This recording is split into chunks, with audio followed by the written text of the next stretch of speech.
So I will discuss joint work with Daoyu and Fang and Han Zheng, both from Zhejiang University. And so this is about the very basic issue. And so let me first recall some well-known properties. Okay, so we consider this model nonlinear Schrödinger equation set on the whole space Rn and with pure power nonlinearity, which I write in the form mod u to the alpha times u. So in this way, alpha equals 0 would be the linear case, right? And alpha positive is superlinear. And let me fix a number s between 0 and n over 2, which will be the regularity index. So as is well known, the initial value problem is locally well posed in Hs if the power alpha is subcritical or critical, namely if alpha is less than or equal to 4 over n minus 2s. And there are also some technical regularity conditions. Let me just open a parenthesis about this technical. I put technical in between quotes because I really don't know how much technical these conditions are. You see, the fact is that you construct the solutions by a fixed point argument in a space at the regularity order S. Okay, so you need somehow to estimate the nonlinearity in a space of regularity order S. So for that, you will need that the nonlinearity is smooth enough. However, I do not know any result saying that something wrong happens if the nonlinearity is not smooth. So I would guess that if you take mod u to the alpha times u with, for example, alpha between 0 and 1, in that case, this is C1 but not C2. And I would guess that maybe if S is large enough, then something wrong will happen about the initial value problem. But I have never seen any such result. Okay, so anyway, up to these conditions, the initial value problem is well posed in the subcritical or critical cases, and it is ill posed if alpha is larger than the critical exponent. All right, so what does that mean? That the initial value problem is well posed or ill posed? For well posedness, it's not so important because after all, in general, what you want is just a solution. But it's important to have a definition if you want to state the ill posedness result. Because then you want to show that some of the property is not satisfied. So the usual notion of well-posedness is essentially Hadamard's definition. That is, you want a solution in some space, including, the subspace of the continuous functions in Hs. You want uniqueness in that class, and you want continuous dependence of the flow, let's say from Hs to Hs. Otherwise, the problem is said to be ill-posed. And let me just point out that for some of the ill-posedness results, what is proved is that continuous dependence fails. All right, so let me ask a stupid question. Is the initial value problem for NLS locally well posed in HS in the cases when it is locally well posed? So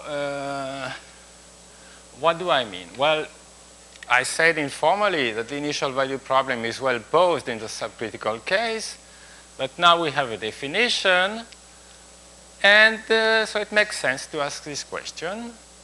So in order to answer that, let me review the standard local existence result. So here is one such result. I mean, all are more or less the same, just some auxiliary space might change. All right, so fix number S, which I will choose so between 0 and n over 2, but also less than 1. And this is because I do not want, at this stage, I do not want to deal with these regularity conditions which I talked about.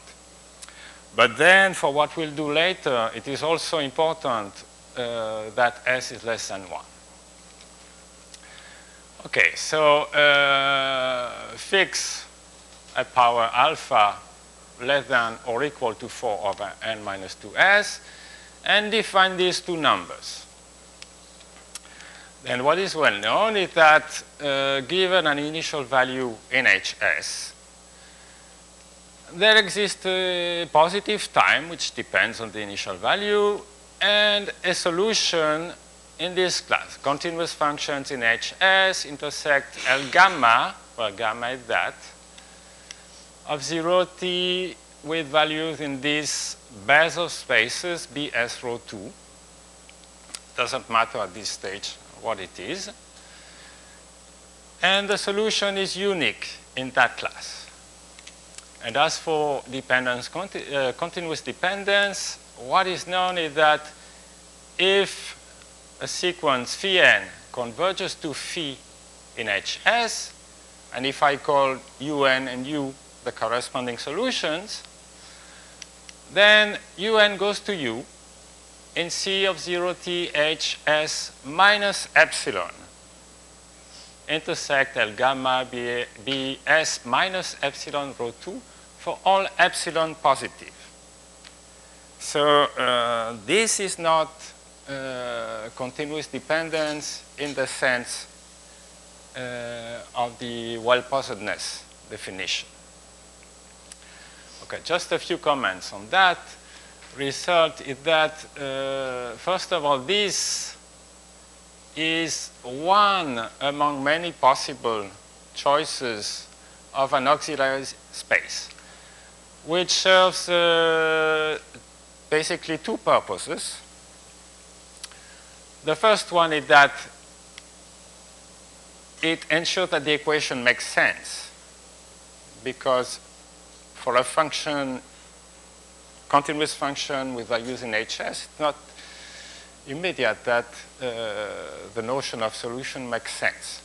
So it's okay, I mean, you don't need an auxiliary space for the equation to make sense if alpha is less than this, because then using Sobolév's embedding, you see that the term u, mod u to the alpha times u, is in L1 log. But otherwise, it may be needed. The other purpose is that it ensures uniqueness. And, oh, sorry. Even if S is such that the equation makes sense just for a function with values in HS, it's not clear that the solution is unique in that class. So the auxiliary space ensures uniqueness. All right, so that raises a question, is the flow continuous from HS to HS? And after all, oops, what did I do?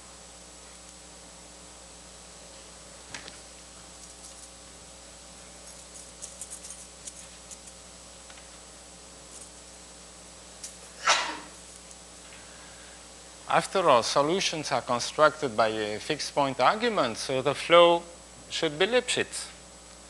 But in fact, of course, when you construct a solution by a fixed point argument, the flow, the resulting flow is Lipschitz on some space. But that need not be the space that you are interested in. So let me briefly review the proof and see where is the difficulty. So the proof of existence consists in finding a fixed point of this map. If we have a fixed point of the map phi, then u of t is equal to that, and this is exactly Duhamet's formula, which is equivalent to NLS. Okay, and then in this case of a single power, the simplest set in which one can look for a fixed point in this one, the set of u in L gamma with values in BS rho 2 with the norm bounded by some m. And there, t and m are to be chosen later. Okay. So, in order to construct a fixed point, then there are two ingredients. The first one is Strickhart's estimate. So, the first one is the homogeneous estimate, that exponential T Laplacian phi in L gamma of R BS rho 2 and also in L infinity of R HS is bounded by the norm of phi in HS. So this is the homogeneous part. And the non-homogeneous estimate is an estimate of the integral from 0 to t exponential it minus s Laplacian f in the same spaces in terms of the norm of f in L gamma prime of R BS rho prime 2. So in this way, using these two inequalities, and you estimate phi of u.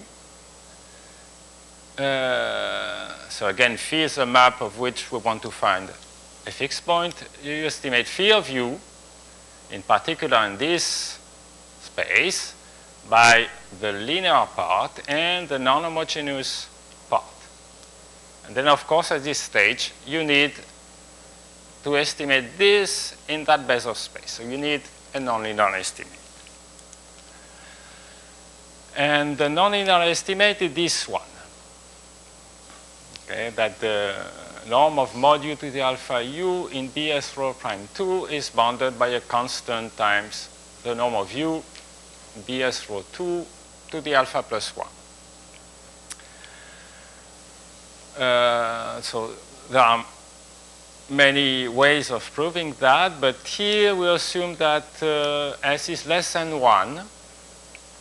And then there is a very, very simple proof which uses this Sobolev embedding, that the BS rho 2 dot embeds in L n alpha plus 2 over n minus 2s. So here, this is a homogeneous Bezos space. Okay, so here, I don't want to go into details about the Bezos spaces, but this BS is the non-homogeneous Bezoff space, and the norm in BS like rho prime 2 is a norm in L rho prime plus the norm in the dotted Bezoff space. So first you estimate the norm in L rho prime, and then just by Hölder you get this estimate, and here you use Sobolev's embedding. So you get this estimate for the L rho prime norm. And then you use, then you must estimate U to the alpha U in the dotted Bezoff space. But then, since S is, the S here is less than 1, there is a very simple characterization or equivalent norm for the dotted Bezoff space, which says that the norm of something in the dotted Bezoff space is this integral over Rn of the translation by y of the function minus the function itself in the Lebesgue spaces at rho prime, which is a rho prime which is here, with this weight in y. Again, y is the translation dy. And then here you use the fact that, of course, the translation commutes with the power. So this is just translation of U to the alpha times translation of U, and use the fact that x to the alpha x minus y to the alpha y is less than x plus y to the alpha times x minus y. You use Hölder's estimate. You use the fact that the translation leaves invariant all LP norms, and you get immediately this inequality. So you end up with the nonlinear estimate. Okay, so finally, you get an estimate like that. And then the conclusion is slightly different depending on whether alpha is subcritical or critical. If alpha is subcritical, you say that this is bounded by a constant times the norm of phi in HS, and then you choose M to be 2C norm of phi in HS, and you choose T small enough so that this term here is less than M over 2. And then you see that this norm is less than M. Okay? Whereas in the critical case, this power vanishes, so you cannot do that. So you first choose M small enough that this term is less than M over 2, and then you choose T small enough. You leave it like this. You don't estimate this by the norm of phi in HS. You leave it like this, but this quantity goes to 0 as t goes to infinity, so you as t goes to 0. So you choose T small enough that this also is less than M over 2. So in both cases, you see that the map phi maps E to E. Okay, now to find a fixed point, you need to show that phi is contracting. But for that, you need a distance. Okay, so then you choose this distance. So the distance to be the norm in L gamma of L rho. And then you just use Hölder, use the fact that this is bounded by the BS norm, and possibly choosing M and T smaller, you see that the map phi is contracting. Okay? So then you get a solution. But then what it tells you, because you chose a distance, there is no, you choose a distance at the regularity order 0. So what the argument tells you is that the flow is Lipschitz, in fact, from L2 to L2. And then the solution being in any case, it's in the set E, so it's bounded in HS. You just use interpolation. It's continuous from HS to H minus epsilon. Okay, so it's here that you lose an epsilon. Okay. Right. Then at this stage, one might think, well, of course, we chose a wrong distance in order to obtain continuous dependence in HS.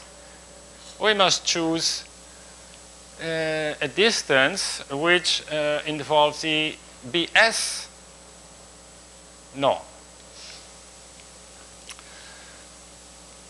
Something like this.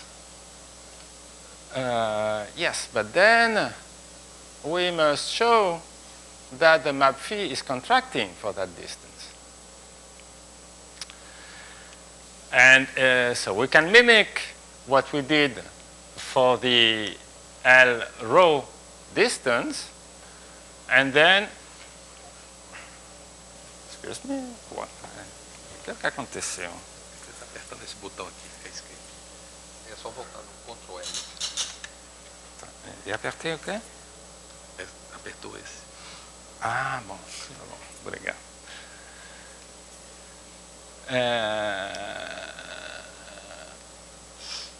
Okay, so that would be okay if we show this estimate. So we proved that for v equals 0. This is a nonlinear estimate, right? But now we need something with a difference. Okay, so, well, the estimate for v equals 0 is very simple, so we can try to prove this estimate for the differences.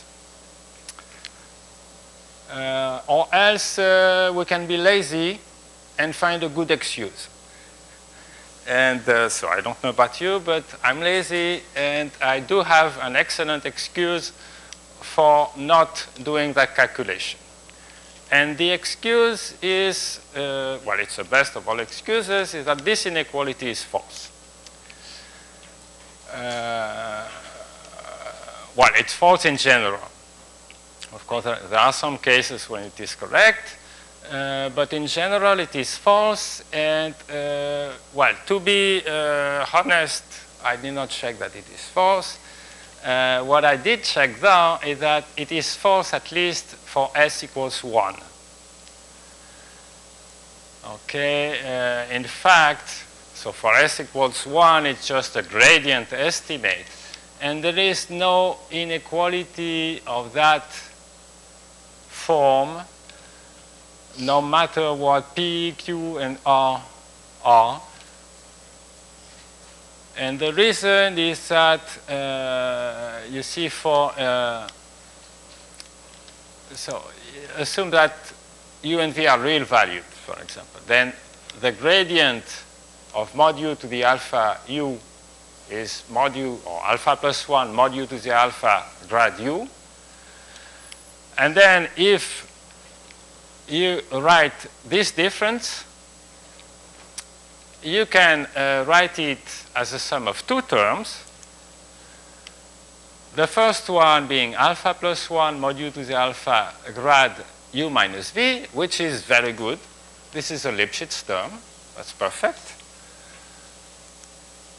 Plus another term, which is alpha plus 1 mod U to the alpha minus mod V to the alpha grad V, which is very bad if alpha is less than 1. If alpha is larger than or equal to 1, this is okay, because this is Lipschitz.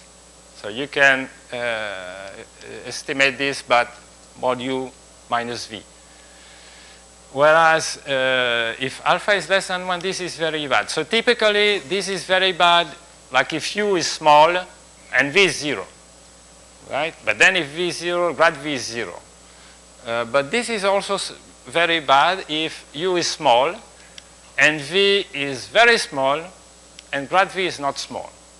Okay, so here is an example.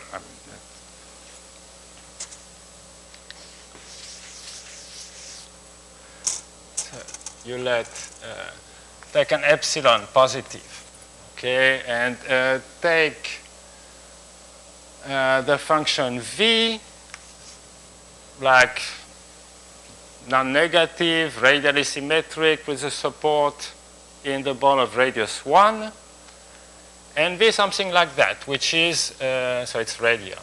So it is 1, and you take here epsilon squared, and you take V like this. Gradient is 1, and V is less than epsilon squared. And then you take the function V, let's say W, like this. This is W. And you take U equals V plus epsilon W. All right, then you see that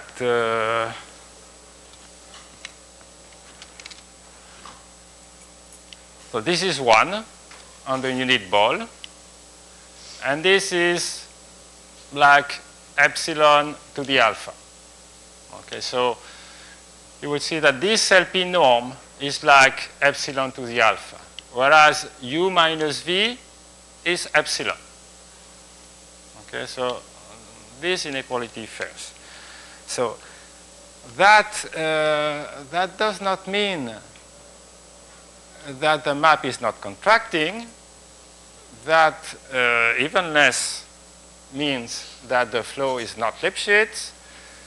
But what that means is that we are short of arguments, right? However, we may go back to the first paper of Kato on NLS back in '87, where he proves continuous dependence in the H1 critical case, subcritical case. And how does he do? Well, as he would usually do, he had a smart and simple argument. And the argument is the following. So he first constructs a solution and then proves continuous dependence. So you take a sequence phi n converging to phi in H1, and you call UN and U the corresponding solution. And what you already know is that UN goes to U. You already know by the fixed point argument that UN goes to U in H1 minus epsilon, and so, hence in some LP spaces by Sobolev embedding. And you start estimating UN minus U. Use Strickhart's estimates and so on. And then you end up estimating this. So you make the same calculations as in the previous slide. And then you get this term, which is still good, because it's Lipschitz here. So by choosing T small, you can absorb that by the left-hand side. And then you get the bad term. However, this is fixed. And you know that UN goes to U in some LP spaces. And this is sufficient to tell you that this goes to 0. So then you see that UN goes to U, because one term you can absorb by the left-hand side, and the other term goes to 0. You already know. Okay, so this is what one can do in the HS case. So here is the result which we get. So taken as between 0 and 1, on the minimum of 1 and n over 2, alpha HS subcritical or critical. And then the flow is continuous from HS to HS. And this sets. And if alpha is larger or equal, larger than or equal to 1, then the flow is Lipschitz. All right, so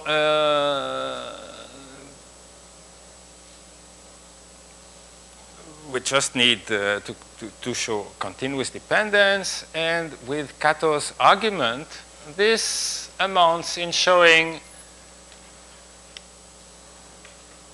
this estimate, if alpha is less than 1, or that estimate if alpha is larger than or equal to 1. And then with that, you will get Lipschitz continuity of the flow. With that one and Kato's argument, you get continuous dependence. All right, so this is a, now we have to do the calculations which I was too lazy to do before. In particular, this kind of estimates give you the continuity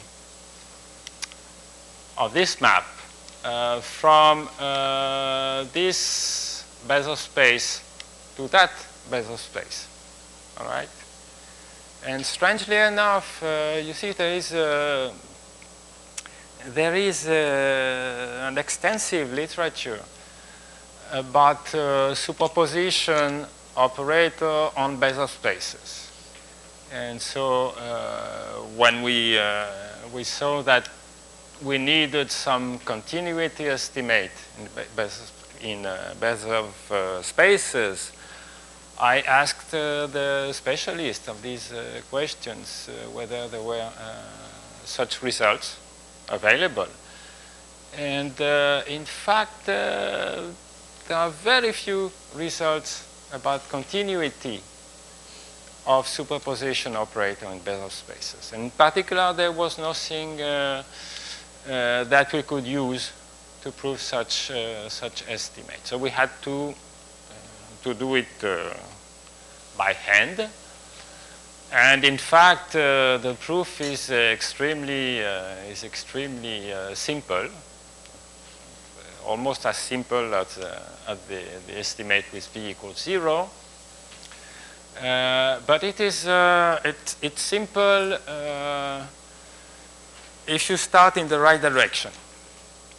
So in fact, I can tell you that well, I had written some scratch,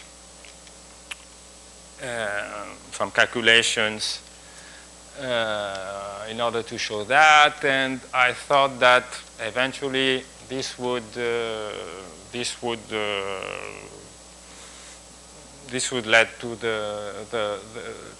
to that result. And then one afternoon, we worked with my colleagues and we got the estimate. And then back home at night, I thought, well, maybe I should write this up before we forget. So I started typing. And almost immediately, I was stuck. And then this did not combine with the afternoon's calculations which worked so nicely. So then I looked at my scratch, and I saw that we started differently. All right, so then with a good start, I could type everything. It worked nicely. And then the next morning, back in the office, one of my colleagues came and said, well, look, you see, I'm not so sure about what we did yesterday. So he also had tried to write up the calculation and made the same bad start. Okay, so let's see how one can prove that. So let me call G of u mod u to the alpha u, and assume for simplicity the other functions u and v are real valued. It's a little bit more complicated for complex values function, but not much. Okay, and let me write that g of z1 minus g of z2 is z1 minus z2 times this integral from 0 to 1 of g prime of z2 plus theta times z1 minus z2 d theta. All right, then the bad start is to use this to estimate g of u minus g of v. This is a bad start. Now the good start is to use that to estimate g of tau y u, tau y being the translation by y, minus g of u. So this is that. And then you can write tau y of gu minus gv minus gu of minus gv as the sum of these two terms. Okay, so then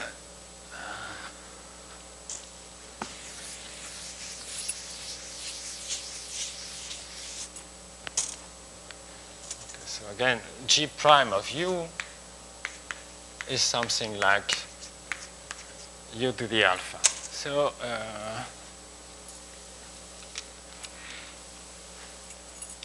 So this term, so here we have something like mod u or translate u to the alpha. And here we have translation of u minus v minus u minus v. So if you start estimate the base of norm, or dotted base of norm of gu minus gv, you will integrate this, you will take the LP norm or rho prime norm, integrate with the weight, and so on. So this will be the good term. You will get norm of u minus v in dotted bs rho. And this you estimate by Holder. And then this term will give you norm of u in b dot s rho. And there is this term. And this term is like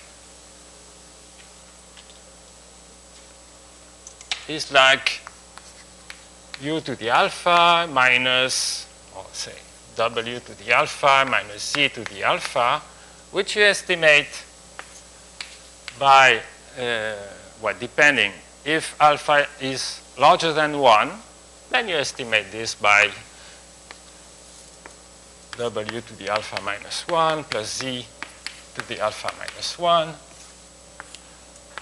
w minus z. Whereas if alpha is less than 1, you estimate this by w minus z to the alpha. And this gives you the estimate which I had written, the nonlinear estimate. Okay, so this is. And then you conclude the proof by Cato's argument. All right, so a few comments. That the first one is that in the critical case, you need one more step. Because the fact, knowing that there is already continuity in Hs minus epsilon is not enough in the critical case. You need to use Cato's extension of Strickard's estimate, which involves Strickard's estimate for non-admissible pairs. And you can prove the same result for general nonlinearity g of u, for which g prime of u is less than a plus b mod u to the alpha, except that when alpha is critical, then this argument only works when alpha is 0, when a is 0. And this is because of that part of the argument. And finally, let me mention some related open problems. The first one is what I just mentioned. Suppose alpha is critical and the nonlinearity satisfies that with A different from 0, can you show continuous dependence? Probably much more difficult. What can you do when S is less than 1? Of course, you would need an estimate for the difference, a nonlinear estimate for the differences in Bessemer spaces, but with S larger than 1. But the assumption that we had that S is less than 1 also appears in the control of the, I mean, I say that you already know that UN goes to U in HS minus epsilon, so that proves that you can estimate one of the terms. But this is okay if S is less than 1, and maybe not okay if S is larger than 1. Also, this does not say anything about the flow. It says it is continuous. Would it by any chance be Lipschitz?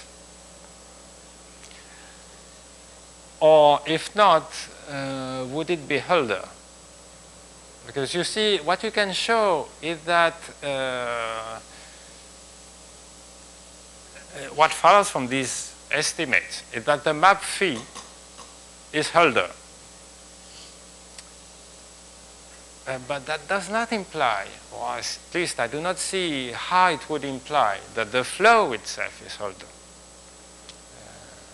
This, maybe it does, but I really do not see how. So this is one interesting question, I would say. Okay, so thank you for your attention.